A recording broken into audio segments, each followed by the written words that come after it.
Trading কি আসলেই ক্যাসিনোর মতো? অনেকেই ভাবে স্টক মার্কেট মানেই লটারি, যেখানে ভাগ্য ভালো থাকলে লাভ আর না হলে ক্ষতি। কিন্তু আসল সত্যি হলো, একজন সফল ট্রেডারের মানসিকতা এবং একজন গ্যামলার বা ক্যাসিনো প্লেয়ারের মানসিকতার মধ্যে বিশাল পার্থক্য আছে। আজকের ভিডিওতে আমরা জানব ট্রেডিং সাইকোলজি বনাম ক্যাসিনো মেন্টালিটির মূল পার্থক্য এবং কিভাবে আপনি একজন প্রফেশনাল ট্রেডারের মতো মানসিকতা গড়ে তুলতে পারেন। এক, ক্যাসিনো মেন্টালিটি কী? ক্যাসিনো মেন্টালিটি মানে এমন একটি মানসিকতা যেখানে মানুষ ট্রেডিংকে এক ধরনের জুয়া বা ভাগ্যের খেলা হিসেবে দেখে।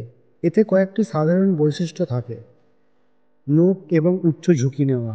ক্যাসিনো মেন্টালিটিতে মানুষ দ্রুত বড় লাভের আশায় বেশি পরিমাণে টাকা বিনিয়োগ করে। তারা এক ট্রেডেই বড়লোক হওয়ার স্বপ্ন দেখে, কিন্তু বাস্তবে তারা বেশিরভাগ সময় বড় ক্ষতির সম্মুখীন হয়।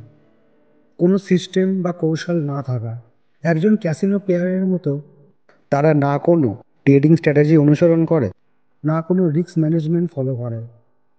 ট্রেডের আগে বা পরে কোনো বিশ্লেষণ না করে শুধুমাত্র ইমোশনের উপর ভিত্তি করে এন্ট্রি ও এক্সিট নেয়। আবেগ নির্ভর ট্রেডিং। ক্যাসিনো মেন্টালিটিতে আবেগ প্রধান ভূমিকা পালন করে। লোভ, ভয়, ওভার ট্রেডিং এবং রিভেঞ্জ ট্রেডিং এই মানসিকতার বড় সমস্যা। একবার ক্ষতি হলে দ্রুত তা পুনরুদ্ধার করার চেষ্টা করে, যা আরও বড় ক্ষতির কারণ হয়ে দাঁড়ায়। দুই, ট্রেডিং সাইকোলজি কী?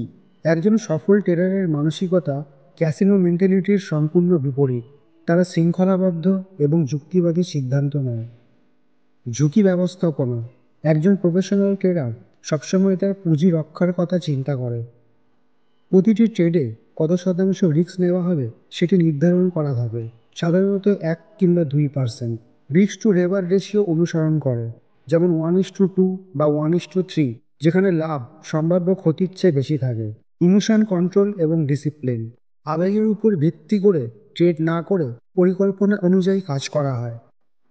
লোভ এবং ভয়কে নিয়ন্ত্রণ করা হয় এবং FOMO, fear of missing out, এড়ানো হয়।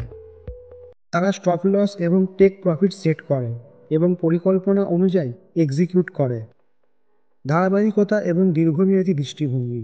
একজন প্রফেশনাল ট্রেডার জানে যে ট্রেডিং একটি দীর্ঘমেয়াদী খেলা। প্রতি ট্রেডে লাভ করার চেয়ে ধারাবাহিকভাবে লাভজনক হওয়া বেশি গুরুত্বপূর্ণ। তারা ব্যাক টেস্টিং এবং স্ট্র্যাটেজি উন্নত করার উপর বেশি গুরুত্ব দেয়। তিন, ক্যাসিনো মেন্টালিটি থেকে মুক্তি পাওয়ার উপায়। আপনি যদি মনে করেন যে আপনার মধ্যে ক্যাসিনো মেন্টালিটির কিছু লক্ষণ আছে, তবে সেগুলো থেকে বেরিয়ে আসতে হবে। এর জন্য কিছু গুরুত্বপূর্ণ টিপস: ট্রেডিং শিখুন এবং অনুশীলন করুন। ট্রেডিং সম্পর্কে বিস্তারিত জ্ঞান অর্জন করুন এবং ডেমো ট্রেডিংয়ের মাধ্যমে অনুশীলন করুন। শুধু অন্যের পরামর্শের উপর নির্ভর না করে নিজেই চার্ট বিশ্লেষণ করুন। রিস্ক ম্যানেজমেন্ট এবং ডিসিপ্লিন মেনে চলুন। এক ট্রেডেই বড় লাভের আশা বাদ দিন। প্রতিটি ট্রেডের আগে রিস্ক ক্যালকুলেশন করুন এবং স্টপ লস ব্যবহার করুন। আবেগ নিয়ন্ত্রণ করুন। ট্রেড করার সময় নিজেকে প্রশ্ন করুন, আমি কি আবেগের কারণে ট্রেড নিচ্ছি? ধৈর্য ধরুন এবং পরিকল্পনা অনুযায়ী ট্রেড করুন। ধারাবাহিক উন্নতি করুন। প্রতিদিনের ট্রেড জার্নাল রাখুন এবং ভুল থেকে শিক্ষা নিন। নতুন ট্রেডিং স্ট্র্যাটেজি পরীক্ষা করুন এবং বাজারের পরিবর্তন অনুযায়ী বানিয়ে নিন। আজ আমরা জানলাম ট্রেডিং সাইকোলজি বনাম ক্যাসিনো মেন্টালিটির পার্থক্য এবং কীভাবে একজন প্রফেশনাল ট্রেডারের মতো মানসিকতা গড়ে তুলতে হয়। যদি আপনি সত্যিই ট্রেডিং থেকে লাভ করতে চান, তাহলে ক্যাসিনো মেন্টালিটি থেকে বেরিয়ে আসতে হবে এবং প্রফেশনাল ট্রেডিং সাইকোলজি শিখতে হবে। আপনার যদি এই ভিডিও ভালো লেগে থাকে, তাহলে লাইক, কমেন্ট এবং সাবস্ক্রাইব করতে ভুলবেন না। ভবিষ্যতে আরও দারুণ ট্রেডিং এবং ফিন্যান্স সম্পর্কিত ভিডিও পেতে বেল আইকন প্রেস করুন। দেখা হবে পরবর্তী ভিডিওতে।